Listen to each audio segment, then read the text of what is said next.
Hello, my name is Jacob Bagadiong, and today I will talk to you about how being self-aware solves the leadership puzzle.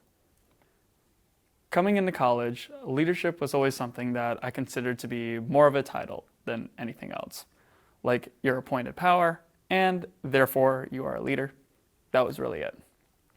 In high school, I had a bunch of different leadership positions, and therefore I had control based on the title. Yes, it's probably true that I had some leadership qualities that were able to get me to these spots, but because I had that shiny title beneath my name, I was the one to lead. And that was it, just a simple title. Of course, as a leader, there are a lot of major wins and also a lot of major losses. And while I recognize that both happened, I could not figure out why I didn't always have success. But then I got to college and I started the journal. I started to reflect more about who I was, who I am today, and learned how to slow down my brain. Obviously, I'm not perfect, especially if you ask my friends. But what started as a way to take time and just write up my thoughts, and trust me, I have a lot of thoughts, it made me look back at these moments of greatness and these moments of stress. And that's the nice thing about reflection, is being able to track these different patterns. I have a way to track all of my thoughts on certain days, all of my feelings on certain days, and all the events that happened those days.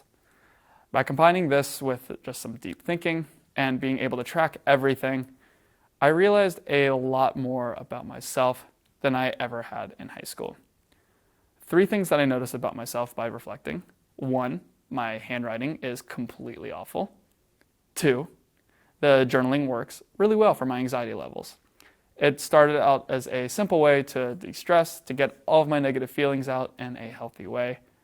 And that's worked so far. My anxieties tend to be reduced on these journaling days. And it is something that I'm proud to say that I've made progress with and hope to continue to make progress with. All of that said, one other thing that I noticed through all this reflection was realizing where I made an impact. And the moments where I did not make an impact. The moments where I was stressed, and the moments where I was calm. Things that I noticed, for example, I was really good at connecting ideas, being able to analyze. I was really good at recognizing others' strengths. And I also learned how to get the most out of different people. I figured out that it ends up fitting my major really well, my major being data science, where I'm actually focusing on people analytics. But that said, those are all my successes, but where do I fail? Trying to public speak was for 1. Fortunately, this is going to be pre-recorded. 2 was dealing with general organization. My room and my notes are not something to be seen. Finally, I struggle with focus. I am able to create a lot of ideas, but I struggle with choosing a single one. And even when I do, as soon as something goes wrong with the plan, I want to change and jump ship immediately. These were all things that I noticed, but still struggled with putting a name on until I got to EMV, which was the Emily Mousy Vogel Leadership Conference, and I did this during my sophomore year. By being at this retreat, now once as a participant and twice as a facilitator, I focused on how important it is to really understand who I am. I understand all these different strengths that I have and how they play off each other, and then also how they're able to cover each other as well. I have a better understanding of who I am today. It's not perfect, but a better understanding. And it started to make me realize why I had success in high school and in college as well. For example, in high school, I was part of a leadership trio that had such a unique dynamic that I didn't really realize how much cohesion we had until I got to EMV. Originally, for this trio, I was supposed to be the one to represent and also be the source of all documentation, all the notes within our entire department. As a result, we were not organized. I thought I could handle the task, but it was a clear lack of fit for me based on my strengths and talents, and we had to quickly readjust. So instead of trying to do this all by myself, even though I was the one with senior in the title, I had to rely on my teammates. Instead of trying to work on the weaknesses, I had to be able to rely on these other people who had strengths that were able to fill in the gaps and cover me.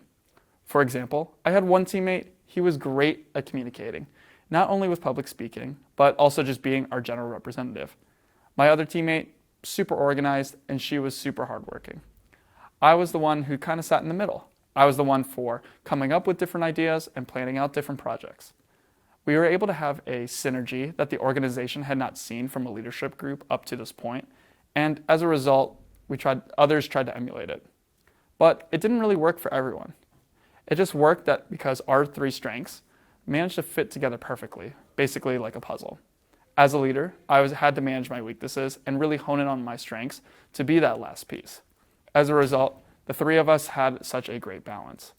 The other teams, they weren't able to do the same. Now, that's not because of the model, but because of the talents that they have. There's not going to be one right way to group leadership. It's going to depend more on the fit of each individual and the strengths of each individual in order to make it work.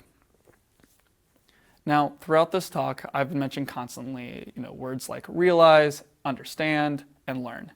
Basically, I've become more self-aware. Leadership is always going to be a puzzle, and the question I needed to ask myself when I was reflecting and when I was journaling were things like, how am I going to fit? How am I going to manage my weaknesses? And how can I best serve my team or my project? By being able to understand who I am, it made me realize how I can become a better leader. Now, of course, going through 4 years of college, I've realized that I have a lot more knowledge of who I am, but also realized through all of these different experiences that we all have something to contribute to the leadership process.